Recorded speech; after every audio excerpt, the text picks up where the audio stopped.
Okay, let's look at the life cycle of pythium. So this is the systematic position, the position of the, it's under the class Oomycetes, okay. Oomycetes are those fungi which can reproduce sexually, okay. That is, there's an ovum and there will be some male zoospore which will fuse with the egg, okay. So that's why the class is in the Oomycetes, okay, because of the presence of ovum. This is, you can see their systematic position. There it obviously belongs to the fungus kingdom, which is Mycota. Subdivision Eumycota, class Oomycetes, and the family Pythiaceae and genus Pythium. Okay, so easy enough to remember just a few. This, and this. Okay. Then obviously the genus is Pythium. So let's look how many are there in the world. There are 92 species of Pythium. Then there are 28 species in India. Okay. They grow as saprophytes in the soil, in the water, on decaying matter. Some are parasites, okay, causing diseases like fruit rot, root rot, etc., damping off.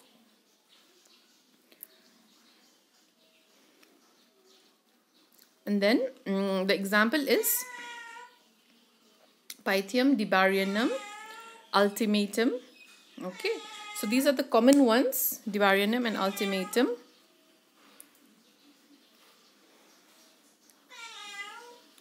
Then dibarianum is what causes the damping off of the tobacco, chili, tomato and mustard. Damping off disease is like this. Okay, suppose this is the soil.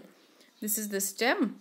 Then here, no, the bacteria reaches here and suddenly this stem, it will just break open like this. It will just break like that in between and it will just fall. Okay.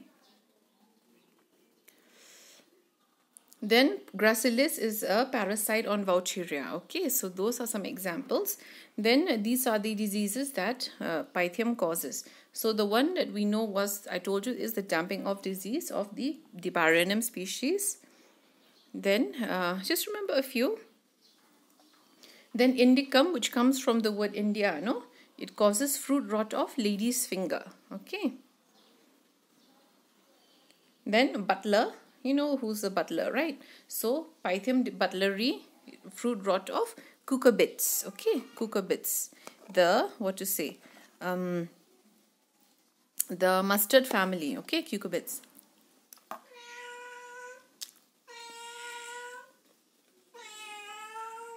Then we should take one example to look at the life cycle.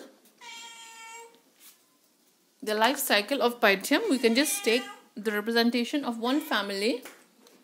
Okay, and the common one is dibarianum. So let us study the life cycle of dibarianum, as it is almost same with all. Okay. Then this is their mycelium. Okay. The network of the hypha. No, remember, network of hypha is the mycelium. So this is how the mycelium of dibarianum looks like. So if you see, you can see many nucleus. You can see, so many nucleus, those big dots. Then you can see lots of cytoplasm, the small dots, okay, lots of cytoplasm. And do you see any cell wall? So there is no cell wall formation, okay. So it is multinucleate and they are sharing the same cytoplasm, okay.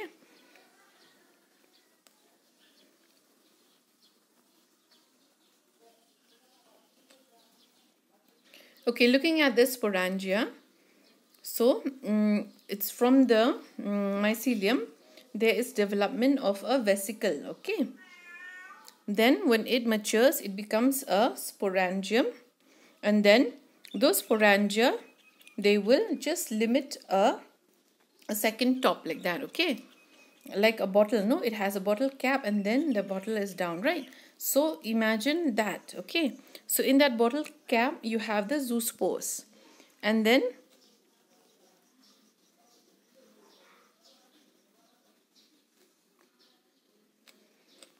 those are the different types of spores, okay. This is also a zoospore. This is also a zoospore. Okay, so you can get from a empty sporangium. You can get from an inflated sporangium. Okay. Okay, let's look at the vegetative structure. We saw the image. They were slender, long, cylindrical, transparent. Okay, hyaline means transparent. Cyaenocytic means there were many nuclei. Okay, so septa will be formed at the time of reproduction. Okay, means when they're still young, there's no septa. Okay, but when it's time to reproduce, when they have matured, then they will form. Okay, let's look at the asexual reproduction. So we saw in the image, those were some zoospores produced, right? Here. So this is how they reproduce asexually, okay?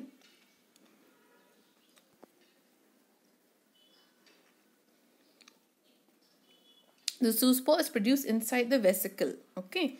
You saw, no, in the image, this one. This is the terminal sporangium and these are the vesicles, okay? Vesicle mean, here, see here also, that one, it's labeled as a vesicle, okay? Vesicle means like a bottle, okay? The sporangia, they are globose, okay? It means like a globe, like the earth, no? Globose or oval in structure and are sometimes present at the terminal, like we saw, no? This one, terminal sporangia, or it could be intercalary, means in between the, okay, this is the hypha, this is the hypha, and this one is the vesicle, okay? So it could be terminal or intercalary. So this is your terminal sporangia, okay? So you're seeing that at the tip of the hypha, the vesicle is formed.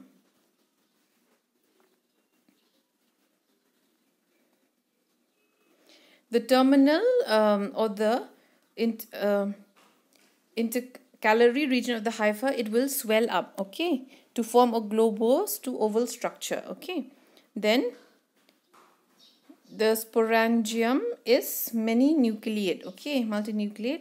During zoospore formation, the cleavage of cytoplasm starts in the thin wall bubble-like vesicle at the tip of the long tube that produces the sporangium.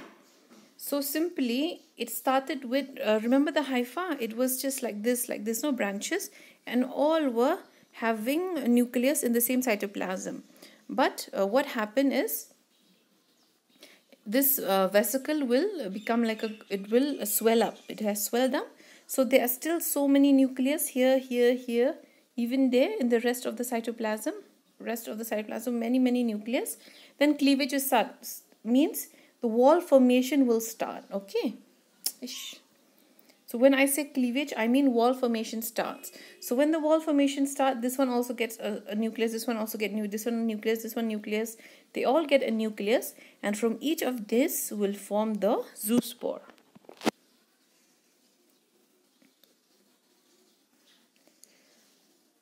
So after the maturation, the vesicle will burst and the zoospore will be liberated, okay?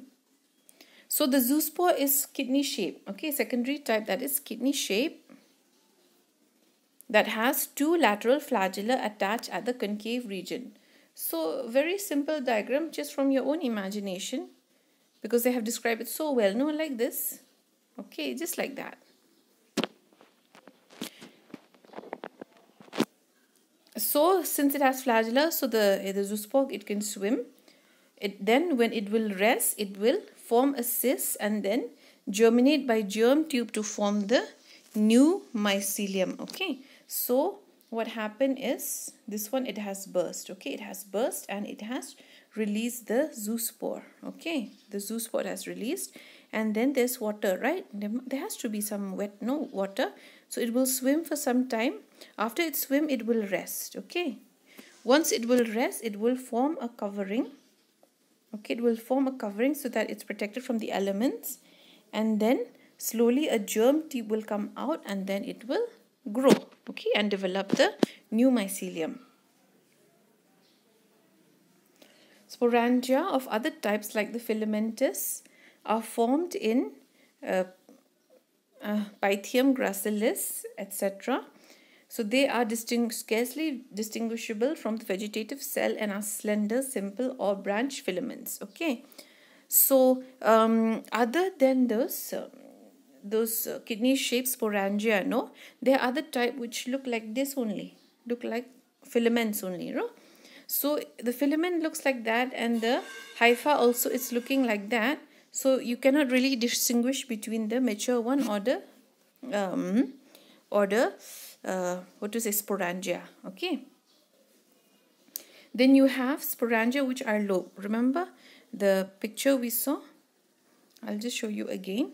Then we have sporangia which has is it this one? Okay, see here, this one and this one, they look different, no? This is the different one, this is a different one. Okay, this is the kidney shaped one and this is the lobed one. Okay. So let's go down again. Then the lobulated sporangia formed by inflated lobe hyphae are found in P. graminicola and this one. Okay, so just one example is finished, is done. Just remember one is enough. In both cases, the long tube develops from the sporangia. Again, the tip will swell and then it will form the vesicle, and then we'll get those lobe-like sporangia inside. So just as we saw in the picture. Then the new sporangia will develop and it will grow and proliferate and it will mature.